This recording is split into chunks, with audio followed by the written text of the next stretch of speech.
So, what is social economic development?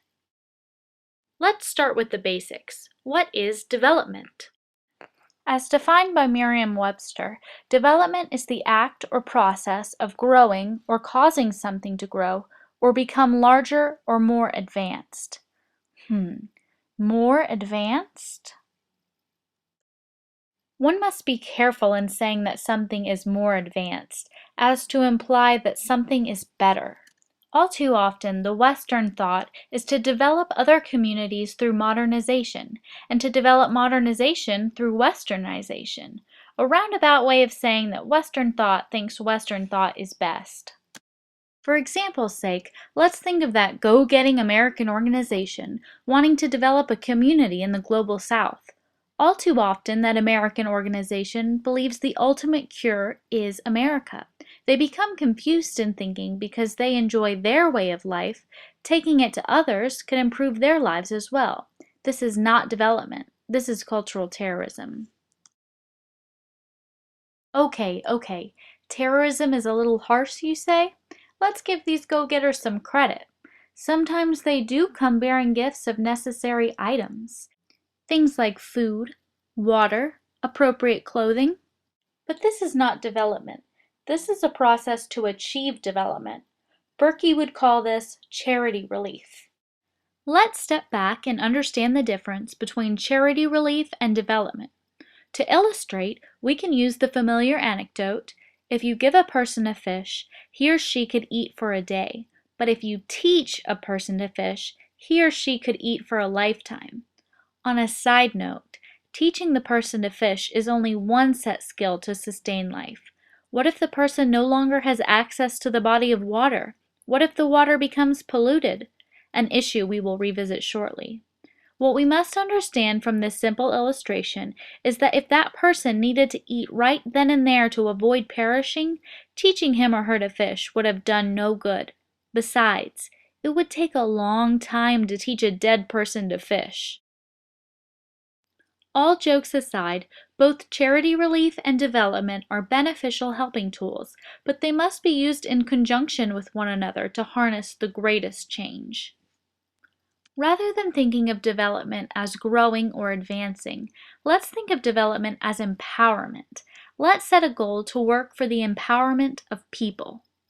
People who work for the empowerment of people can be best described as change agents. The change agent is not a superhero. The change agent is a partner, a person or team that assists a community in achieving their goals. Lila Watson once said, "If you've come here to help me, then you're wasting your time. But if you've come because your liberation is bound up with mine, then let us work together." Why do some communities need outsiders to assist in the empowerment process? In some cases, communities living in circumstances of poverty can be trapped in a vicious cycle. Berkey uses the example of a community suffering with disease and malnutrition. Disease leads to poor health, which leads to low production, which leads to low income, to low taxation, to lack of health facilities, which leads us to where we began, at disease and malnutrition. This is only one vicious cycle of poverty, and unfortunately, it is a very simplistic example. In the real world, these cycles tend to be very messy. Other factors can be added like lack of knowledge, superstition and traditions, misdirected priorities, poor sanitation, lack of clean water, a mess. It should not be mistaken that a change agent can come in and alleviate these issues. However, a community stuck in this cycle could benefit from a person who is not stuck in this cycle, someone who could offer a new way to look at things. Now that we have addressed the why, let's address the what. Human development is the starting point, the base of the building infrastructure for change. Human development begins from within an individual with personal motivation. This personal development is necessary, for without it, change will not be sustained. The personal motivation comes when the individual realizes his or her potential for positive change. This positive change can come in the form of economic and/or political development. Economic development is the management of resources and entrepreneurship for profit and change. For economic activity to be considered development, it must be a sustainable activity. The woman who is economically poor, who plants and cultivates seeds from the previous season, must also have an available market and demand for her product so she may gain a profit. The profit she makes must be greater than the amount of time, effort, and resources that went into it. To achieve economic development, a community must learn to analyze problems or needs, organize to create solutions, turn solutions into profit, and reinvest the profit to sustain the effort. Next, we will discuss political development. To develop politically, a community must increase their awareness of their rights under their political structure. They must learn to organize to acquire real political power, to mold the political structure to benefit the people. Once a community begins developing economically and politically, they can begin to develop socially. In this context, social development pertains to the ability to develop communal resources for the community, such as health services, education, transportation, water supplies, and communications. In summary, the relationship of these types of developments can be illustrated as a strong structure. Human development is the base of this structure, with the supporting columns of economic and political development holding up the roof of social development. How do change agents assist a community in development? Or better put, how can they empower individuals? Best practice dictates that a change agent should undergo a partnership with a community and develop change through participatory development. Participatory development is a technique in which all parties participate in the change process. If there's a change agent involved, he or she does not produce strategies for the community to simply mimic. Rather, the change agent and the group participants are partners in the change process. Everyone acts as teacher and learner. There are several techniques that can be used in participatory development. For example, a group meeting can be held where all members provide input for what change should be made. Also, rather than simply talking about the issues, the group could draw a picture of their community, pointing out its strengths and weaknesses. The individuals in a group can begin to identify what issues to address in their community after a process of conscientization. Conscientization is the process an individual goes through to discover his or her life experiences and what those experiences mean.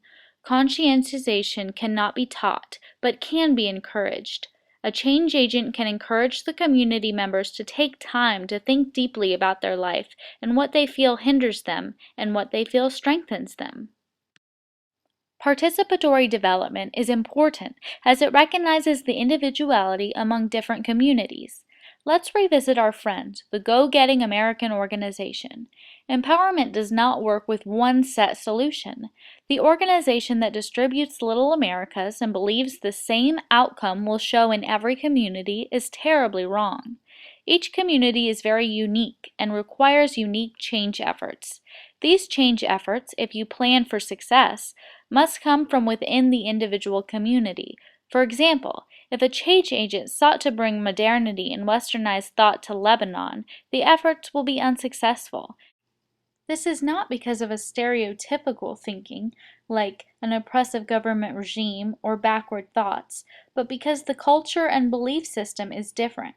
A very religious community can successfully participate in change efforts that incorporate their native culture. Participatory development is also important because it stresses the need for a community to be self-reliant. Self-reliance is the state in which a community is in need of outside assistance, but recognizes that one day they will no longer need that assistance because of the work they are doing for themselves. Because participatory development requires the community to identify their own needs and solutions, they will not feel dependent on the change agent. Essentially, the change agent's ultimate goal is to work him or herself out of a job. The change agent assists the community in identifying leaders, offers trainings for leadership positions, and encourages attendees to bring what they learned back to the community to teach others. To further this self-reliance, the change agent must foster an environment for the community to feel empowered to identify solutions and build partnerships to allow the solutions to come to life. These partnerships, if successfully implemented, will generate economic, political, and social development. Ultimately, the most important part of social economic development is building partnerships. If a community can identify the key skills of building relationships with one another and with other communities, they can successfully implement change. To revisit our anecdote, if you give a person a fish, he or she can eat for a day. If you teach a person to fish, he or she can eat until the river is contaminated or the shoreline seized for development. But if you teach a person to organize, then whatever the challenge, he or she can work together with peers to fashion their own solution. Thanks for watching. That's the end.